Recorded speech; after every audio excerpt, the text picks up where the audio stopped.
Fraîchement rallié au groupe Stellantis, Alfa Romeo a annoncé un plan produit ambitieux qui devrait lui permettre de relancer ses ventes. Le nouveau Tonale, annoncé comme le Messie, sera l'un des principaux artisans de cette renaissance.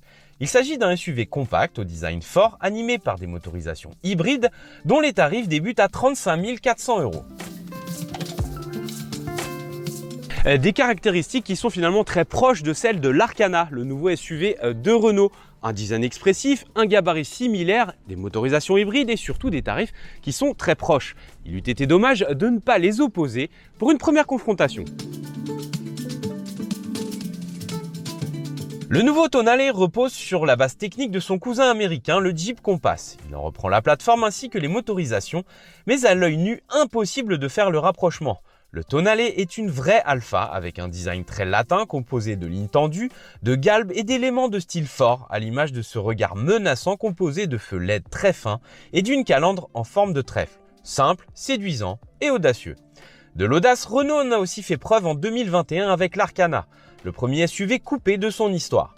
Une face avant de Mégane, une garde au sol surélevée et ligne de toit fuyante. Une recette culottée qui le place comme la voiture la plus exubérante de la gamme actuelle.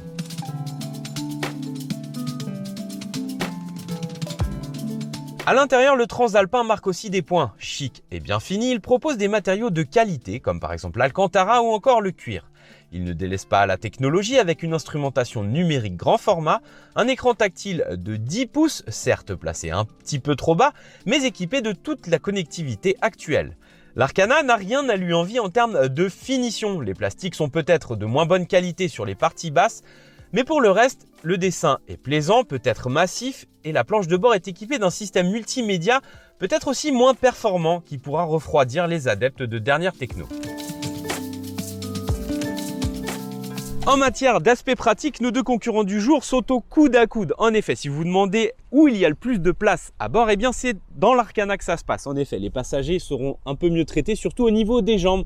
Et oui, il faut savoir qu'à bord du Tonale, l'espace à l'arrière est plus réduit et surtout, eh bien, il y a le tunnel de servitude qui entrave la place du milieu.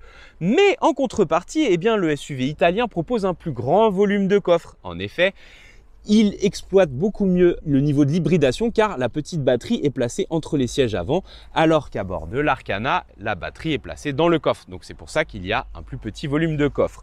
En ce qui concerne la modularité, nos deux concurrents font appel à une banquette fractionnable 2 tiers, 1 tiers, mais le Tonale ajoute une trappe à ski. Mais en contrepartie, eh bien, l'Arcana offre davantage de rangement et plus vaste. Donc on a décidé au final de les mettre sur un pied d'égalité en matière d'aspect pratique.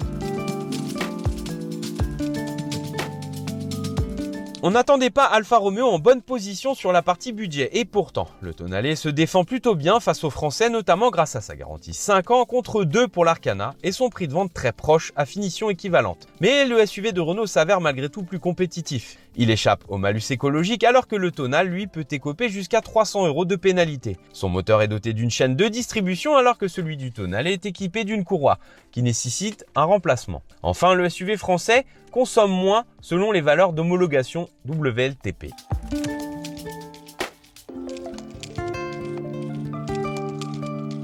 Un peu plus de 300 € séparent nos deux modèles du jour à finition identique. Le Tonale comble rapidement ce retard par une dotation en équipement plus riche qui comprend 2 séries, les jantes alliage 20 pouces, les feux avant Matrix LED, les sièges Alcantara, la suspension pilotée, le haillon main libre, en gros des équipements indisponibles sur l'Arcana. Le Tonale s'impose sur le thème du rapport prix-équipement. Ils se revendiquent tous les deux comme tels, mais le seul vrai modèle hybride ici, c'est l'Arcana.